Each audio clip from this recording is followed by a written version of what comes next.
Alhamdulillahi Rabbil Alamin. Wassalatu wassalamu ala asrafil anbiya'i wal mursalin Sayyidina wa maulana Muhammadin wa ala alihi wa sahbihi ajma'in. Amma ba'du. Ya ayyuhalladzina amanu taqullaha haqqa tuqatih wa la tamutunna illa wa antum muslimun. Wa qala Allah ta'ala fil Qur'anil Karim, a'udzu billahi minasyaitonir rajim. Bismillahirrahmanirrahim. Wa'tasimu bihablillahi jami'an wa la tafarraqu wajkuru ni'matallahi 'alaikum idz kuntum a'daan fa'alafa baina qulubikum fa asbahtum bi nikmatihi ihwana. Shadaqallahul adzim. Hadirin jamaah salat Jumat yang dirahmati Allah, marilah kita panjatkan puji syukur kepada Allah Subhanahu wa taala yang telah memberikan begitu banyak kenikmatan kepada kita, khususnya nikmat iman, nikmat Islam, nikmat kesehatan, dan juga nikmat kekayaan yang kita miliki. Salawat dan salam semoga selalu terlimpah kepada junjungan kita Nabi Agung Muhammad sallallahu alaihi wasallam, keluarga, sahabat, dan termasuk kita yang mengharapkan syafaatnya nanti di yaumul qiyamah. Sebagai khatib, saya mengajak untuk meningkatkan keimanan dan ketakwaan diri khatib sendiri dan kepada seluruh hadirin yang hadir. Kenikmatan, kemudian tidak lupa menambahkan rasa syukur kita kepada Allah, karena kenikmatan yang diberikan Allah kepada kita itu, sekalipun usia kita, umur kita gunakan seluruhnya untuk mengabdi kepada Allah, tidak akan pernah cukup untuk membalas kebaikan Allah. Hadirin yang dirahmati Allah, pada kesempatan yang mulia ini khatib ingin menyampaikan sebagian dari tafsir Quran surat Ali Imran ayat 103, bahwa kekuatan umat Islam itu adalah pada kebersamaan. Wa'tasimu, jadi berpegang teguhlah kalian pada tali agama Allah. Jadi kita wajib berpegang pada tali ajaran Allah, dan kemudian secara teknis banyak dicontohkan oleh Rasulullah. Banyak hal-hal positif yang merupakan hadis dari Rasulullah itu, kemudian karena itu memang hal yang baik, maka kemudian itu salah satu hadis itu diambil oleh orang barat. Salah satunya adalah bahwa kita diminta untuk mengerjakan sesuatu pada hari ini, selesaikan pada hari ini, dan tidak untuk menunda pada hari esok. Nah, di dalam bahasa Inggris kita mengenalnya dengan don't put off until tomorrow what you can do today. Itu sebetulnya dari Rasulullah, tapi kita mengenalnya malah dari orang asing. Hadirin yang dirahmati Allah, ada sebuah kisah. Ada seorang pengusaha besar, dia bertanya kepada sahabatnya. Kemudian dia punya hotel, punya restoran, punya apartemen. Dia bertanya, apakah kamu kenal dengan seseorang yang bisa membetulkan saluran air di tempatku yang mampet? Teman ini mengatakan, baik, saya berikan rekomendasi. Kemudian orang kaya ini diberi nomor oleh sahabatnya tadi. Kemudian dihubungi. Orang yang dihubungi itu kemudian menjawab, maaf Tuan, dalam beberapa hari ini saya sedang mengerjakan tugas di tempat lain. Kalau Tuan sanggup menunggu, maka tunggulah kurang lebih 1 minggu. Benar, setelah 1 minggu dihubungi lagi, Dan tukang ledeng itu menjawab, dalam 2 hari saya bisa mengerjakan. Kemudian terjadi deal, tukang ledeng datang ke rumahnya, kemudian dibetulkan, kemudian setelah 2 minggu dibetulkan, maka si tukang ledeng ini kemudian bertanya pada orang kaya tersebut, bagaimana Tuan hasil kerja saya? Apakah cukup baik? Apakah cukup memuaskan? Maka si orang kaya ini heran, kok ada tukang ledeng yang sudah bekerja kemudian menanyakan hasil dari kerjaannya.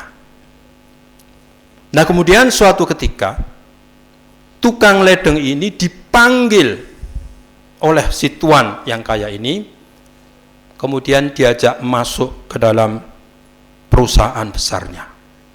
Kita tahu perusahaan itu adalah perusahaan yang mempunyai nama Mercedes-Benz. Perusahaan itu dulunya adalah kolaborasi antara 2 orang, yaitu Daimler dan Benz. Kemudian berpisah, kemudian Benz mempunyai anak perempuan yang diberi nama dengan Mercedes. Kemudian ada merek mobil yang terkenal kita kenal sampai saat ini adalah Mercedes-Benz.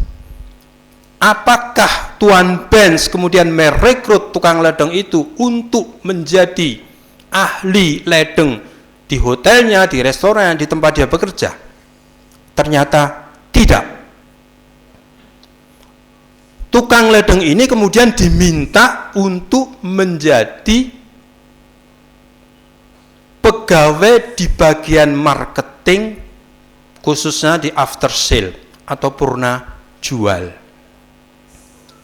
Apakah pernah kita membeli sesuatu kemudian dihubungi oleh penjual setelah 2 atau 3 minggu?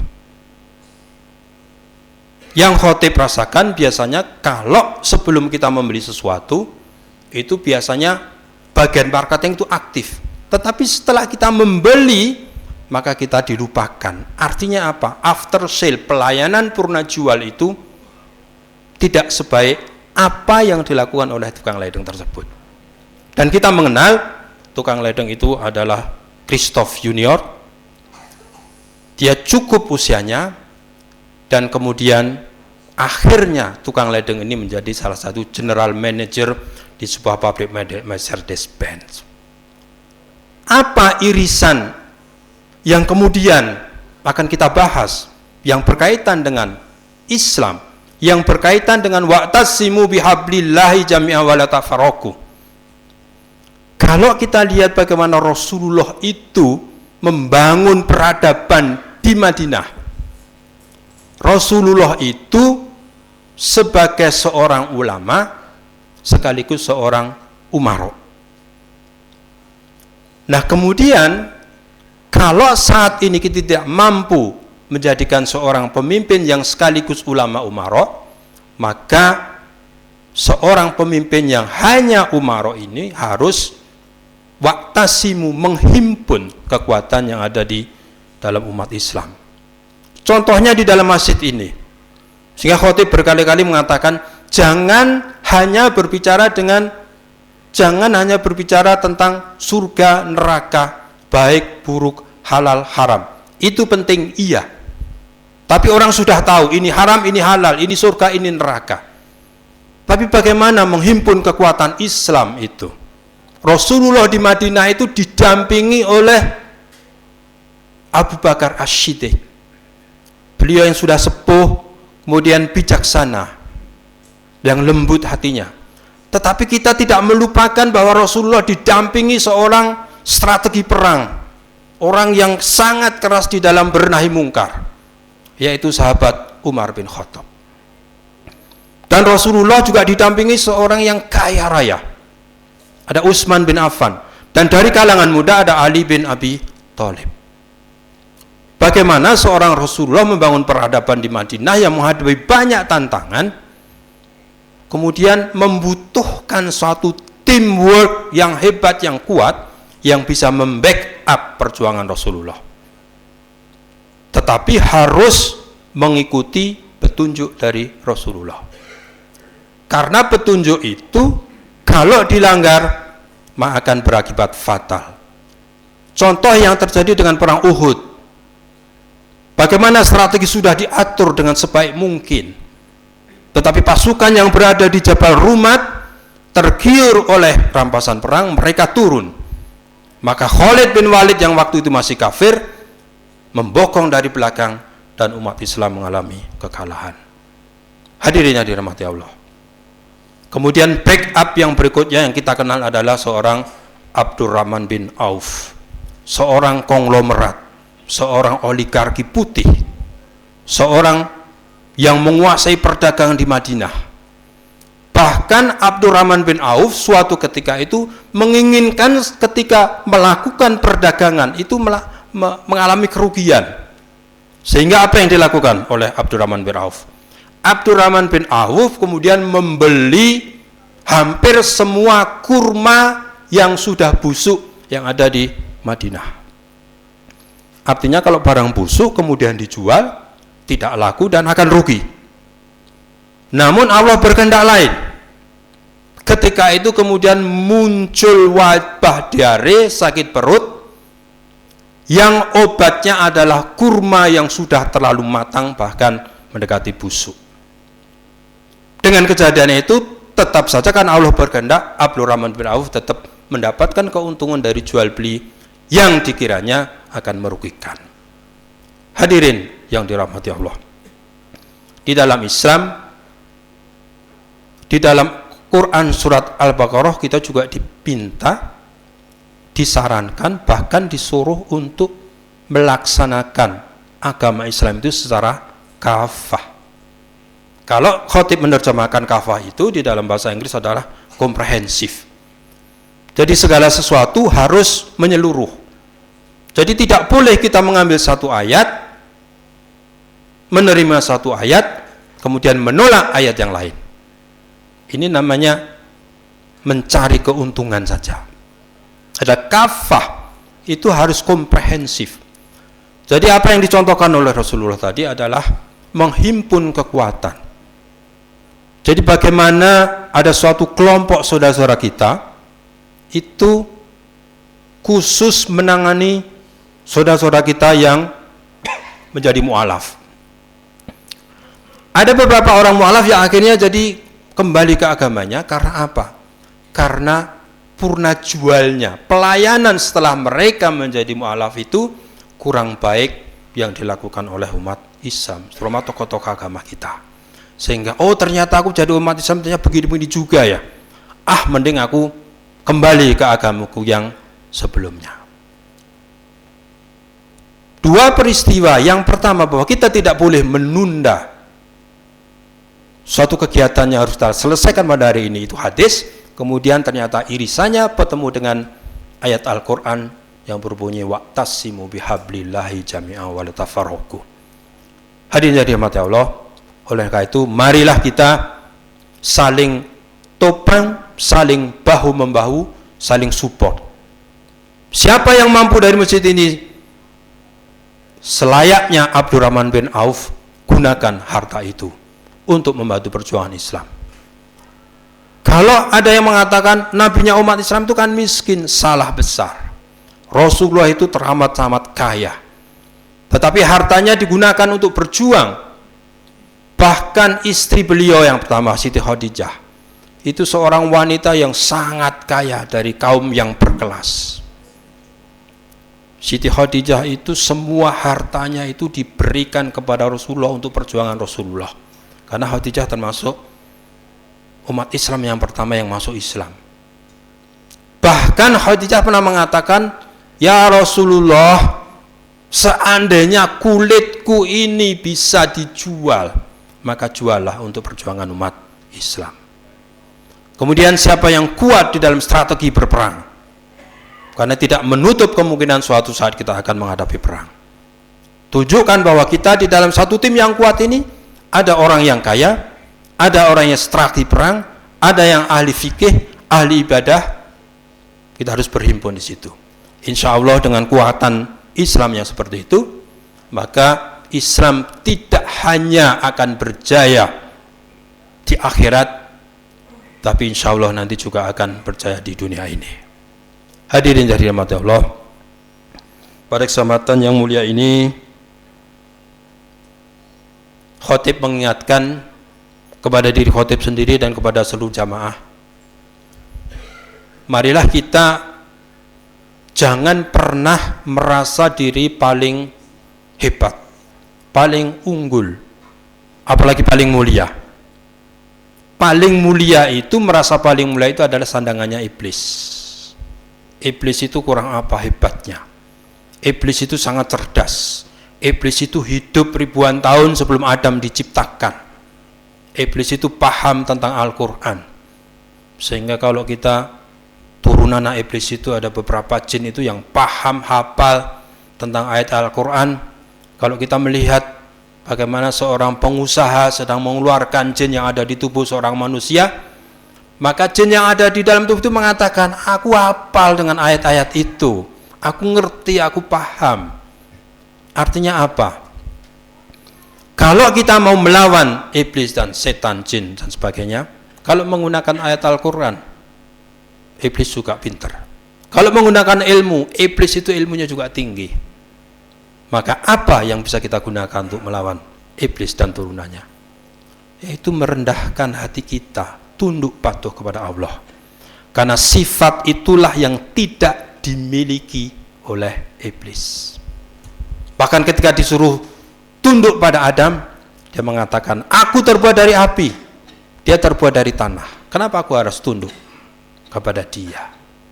Itulah sifat iblis yang sampai sekarang menjadikan musuh bagi umat Islam sendiri. Karena umat Islam itu kekuatannya luar biasa. Umat Islam hanya bisa dikalahkan dari dalam. Ketika di negara kita itu kita ketahui ada dua kelompok besar yang seolah-olah bermusuhan, tetapi ketika panggilan jihad dimunculkan, maka saya yakin kita tidak akan mengenal Muhammadiyah, kita tidak akan mengenal NU, tapi yang ada adalah umat Islam yang akan bersatu melawan kezaliman yang ingin meruntuhkan agama kita, agama Islam yang suatu nanti akan berdiri melambung tinggi, kemudian setelah itu kemudian mulai memudar, kemudian umat Islam lama-lama akan hilang, dan saat itulah maka kiamat akan datang. Barakallahu li wa lakum fil Qur'anil azim wa nafa'ani wa iyyakum bima fi minal ayati wa zikril hakim wa taqabbala minni wa minkum tilawatahu innahu huwas samiul alim.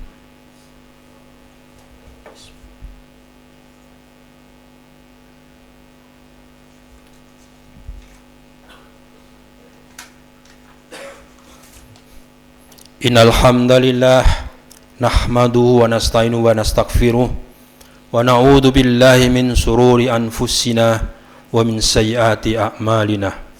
May yahdihillahu wa may yudlil fala hadiyalah wa man yudlil fala hadiyalah.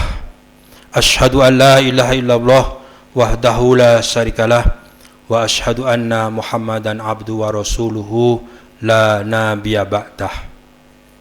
Innallaha wa malaikatahu yusholluna 'alan nabi ya ayyuhalladzina amanu shollu 'alaihi wasallimu taslima bi rahmatika ya arhamar rahimin. Allahumma ighfir li muslimina wal muslimat wal mu'minina wal mu'minat innaka innaka samiu qaribu mujibu da'wat ya qadiyal hajat. Allahumma arinal haqqa haqqa wa nuwastiba'ah wa arinal batila batila wa nuwastinabah.